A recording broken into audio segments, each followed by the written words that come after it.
Assalamualaikum warahmatullahi wabarakatuh. Apa kabar sahabat semuanya? Semoga aku, kamu, dan kita semua selalu dalam lindungan Allah Subhanahu wa Ta'ala. Sahabat, keterwakilan perempuan di tingkat pemerintahan Indonesia masih sangat rendah. Dalam pemilu 2019, keterlibatan perempuan hanya 20,5% saja dari total kursi DPR yang diduduki oleh perempuan.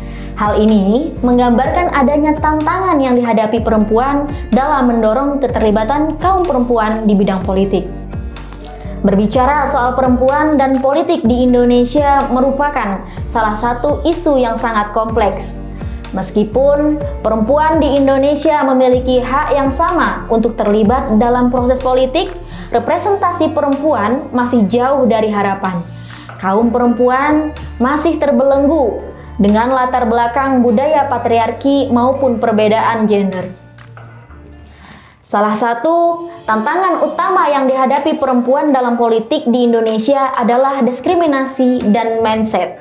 Masyarakat kita masih memandang perempuan tidak memiliki kompetensi yang sama dengan lelaki untuk berkontribusi dalam dunia politik. Atau malah, karena perempuannya yang kurang berkapasitas, ini PR besar, bukan?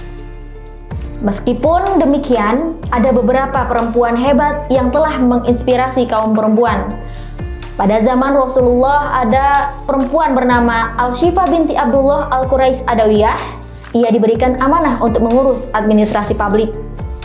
Nana Asma'u binti Utsman, pendiri kekhalifahan Sokoto. Nana Asma'u, seorang penyair, sejarawan, pendidik, dan sarjana agama yang terus memainkan peran utama dalam politik, perkembangan budaya, dan intelektual di Afrika Barat selama hampir 50 tahun setelah kematian ayahnya.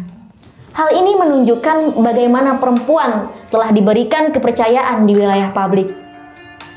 Lahirnya para tokoh perempuan seperti R.A. Kartini dari Jepara, Cut Nyak-din, dan Laksamana Malahayati dari Aceh merupakan beberapa tokoh yang telah menginspirasi dan memberikan teladan bagi kaum perempuan, khususnya di Indonesia. Mereka adalah perempuan hebat, pemberani, dan menginspirasi. Mereka telah menjadi teladan dan spirit bagi kaum perempuan di Indonesia. Saat ini, kita juga punya tokoh perempuan yang bergerak di politik kerakyatan dan sosial kemasyarakatan, seperti Mbak Yeni Wahid. Mampukah kita melanjutkan perjuangan para pahlawan perempuan tersebut? Hal inilah yang menjadi pendorong sekaligus tantangan bagi kita sebagai kaum perempuan untuk dapat melanjutkan perjuangan mereka. Sahabat, kaum perempuan dalam perjalanannya selalu mampu memberi arah dan ide bagi bangsa ini. Kaum perempuan harus melek politik, jangan sampai apolitis. Berpolitik bukan berbicara kekuasaan dan kerakusan. Perempuan dalam berpolitik tidak hanya berbicara politik praktis. Politik tidak hanya soal calon dan mencalonkan, tetapi berpolitik tentang bagaimana kaum perempuan mampu mempengaruhi kebijakan dalam suatu negara.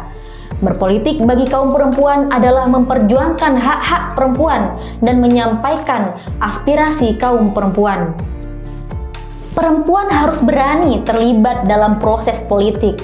Perempuan harus membangun jaringan dan kerjasama dengan perempuan lain.